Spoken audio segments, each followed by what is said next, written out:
Welcome to the deep dive. Oh, You know why you're here, right? To get to the bottom of things. You want to understand what's really going on, and you don't want to waste a bunch of time doing it. So today, we're talking happiness. and not just like surface level stuff, like how to actually train your brain to be happier more often. Exactly. Forget those listicles. This is a deep dive into the real science of happiness. We went deep into some fascinating research for this one. Psychology, neuroscience, you name it. And we found some seriously actionable insights, things you can actually do to change how your brain works. Yeah, because it turns out happiness isn't just some feeling that comes and goes. There's a real biological basis for it, all happening up here. In the brain. Right, we're talking brain chemistry? Neurochemicals, it's a whole cocktail up there. A cocktail. Okay, I'm intrigued. Yeah, so think about it like this. You got your dopamine. That's your reward and pleasure chemical. Your brain's like, yeah, do that again. Then there's serotonin. Serotonin. I know that one is important for mood, Yeah. like keeping things stable. Right. It's like the mood regulator. And then oxytocin, the bonding hormone, crucial for social connection. Yes. Oxytocin. Makes us feel all warm and fuzzy. Exactly. And finally, endorphins, the euphoria, the natural painkillers. Okay, so that's our cocktail. Dopamine, serotonin, oxytocin, endorphins. That's what we're working with here. But how does it actually work? How do these chemicals create happiness? Well, let's start with dopamine. You know, Wise did some interesting research back in 2004. Wise. What'd they find? He found that the anticipation of reward can actually release more dopamine than the reward itself. Think about that. So it's not just about getting the thing you want. It's about the whole process of striving towards it. Exactly. That's why setting goals, making progress, even small steps can feel so good because your brain's pumping out dopamine. I like that. It's like the journey is part of the reward. What about serotonin? How does that contribute to happiness? Well, serotonin is all about balance, emotional balance. It helps regulate those intense highs and lows. So if your serotonin levels are good, Yeah, you're less likely to experience like extreme anxiety or negativity. exactly. You're more likely to feel calm, content, stable. It's like serotonin is smoothing out the rough edges. I could use some of that. What about oxytocin? Oxytocin is fascinating because it's not just about feeling connected to others. It actually impacts trust and empathy. Really? Yeah. When we have positive social interactions, like hugging a loved one or having a good laugh with friends, our brains release oxytocin. Okay. And that strengthens the neural pathways associated with feeling safe and understood. So it creates this positive feedback loop. You have a positive interaction, release oxytocin, feel good. Then you're more likely to seek out more positive interaction. I see. So oxytocin isn't just about feeling good in the moment. It's helping us build stronger relationships, which then contribute to our overall happiness. It's like a happiness multiplier. Exactly. And then there are endorphins, the runner's high. Yeah, I've heard of that, but I'm not much of a runner. Well, it doesn't have to be running.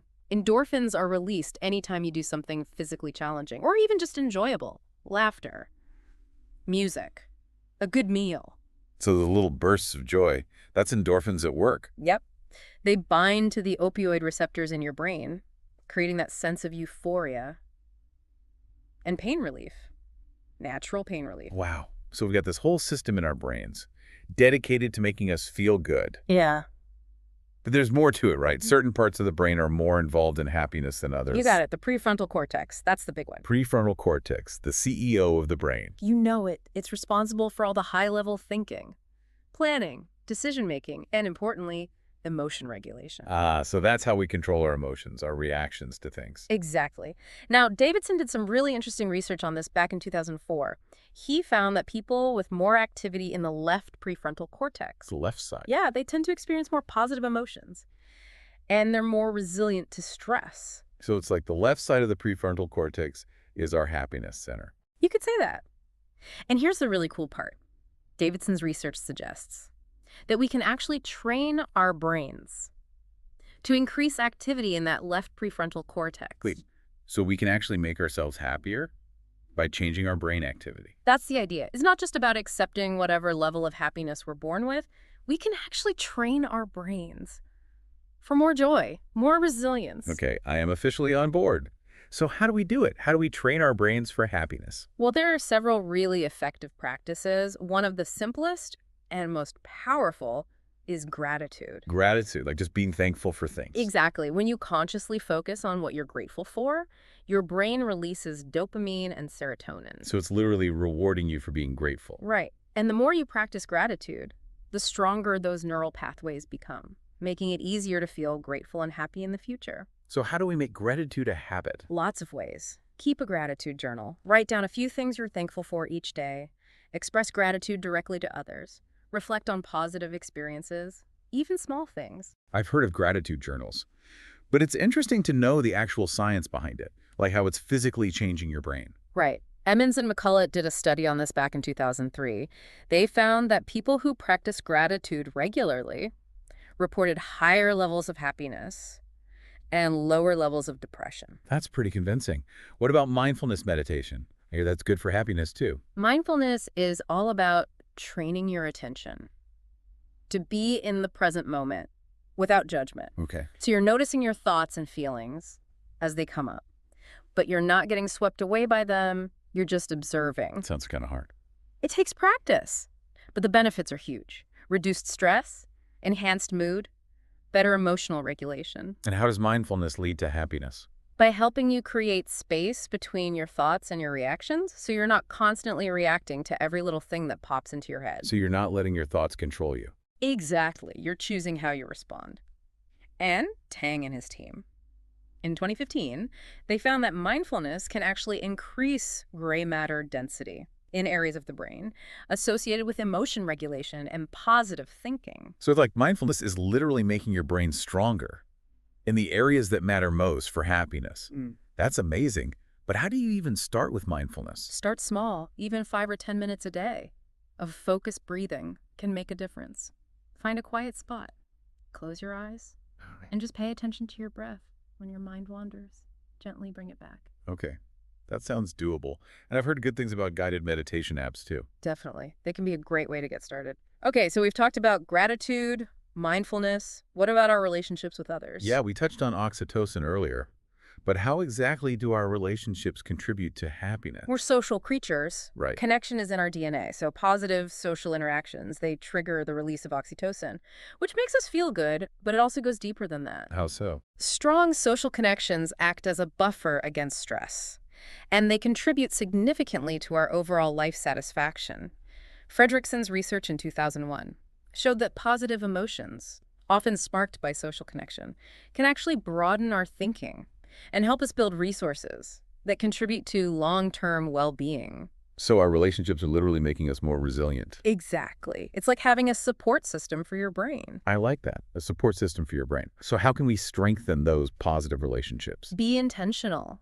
Schedule quality time with loved ones, even if it's just a quick phone call. Practice active listening. Really be present when you're with them. Do things together that you enjoy. Small but consistent efforts. Right. Absolutely.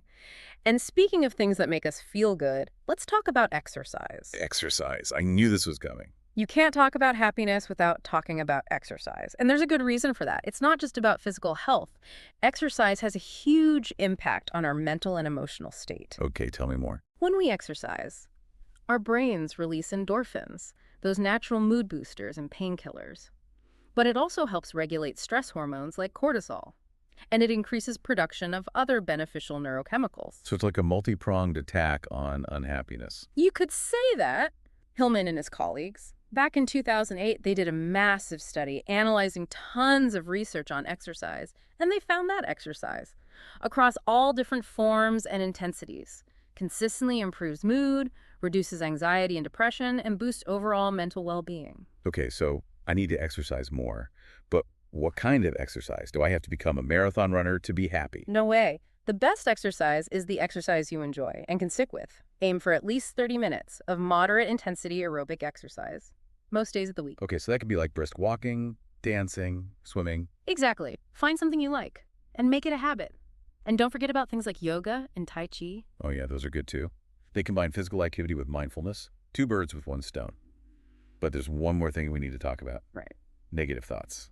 Ah, yes. The happiness killer.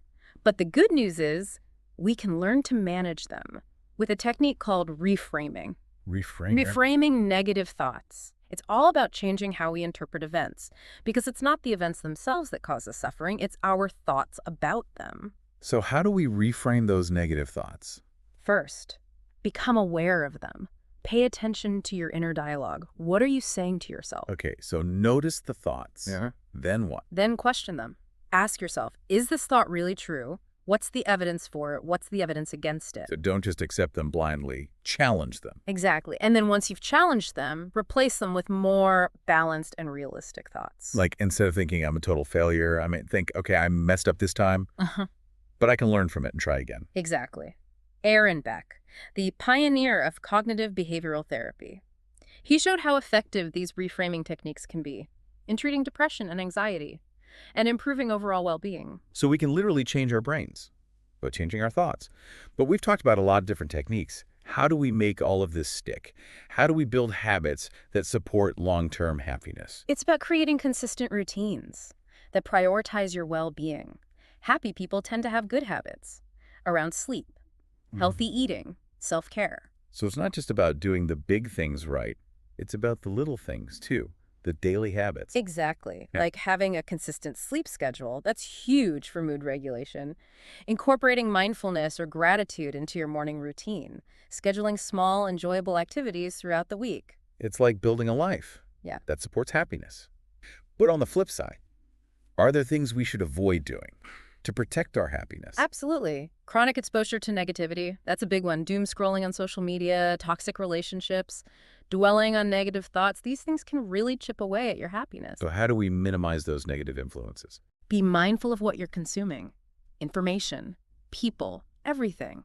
Set boundaries with people who bring you down. Create a positive and supportive environment for yourself. Take breaks from social media. Do a digital detox. So it's not just about adding good things, it's also about subtracting bad things. That makes sense. But there's one more piece to this puzzle. Right. Our overall mindset. Absolutely. Our mindset plays a huge role in our happiness. And one of the most important things we can do is cultivate a growth mindset. A growth mindset. It's the belief that our abilities and intelligence aren't fixed. We can develop them through effort and learning.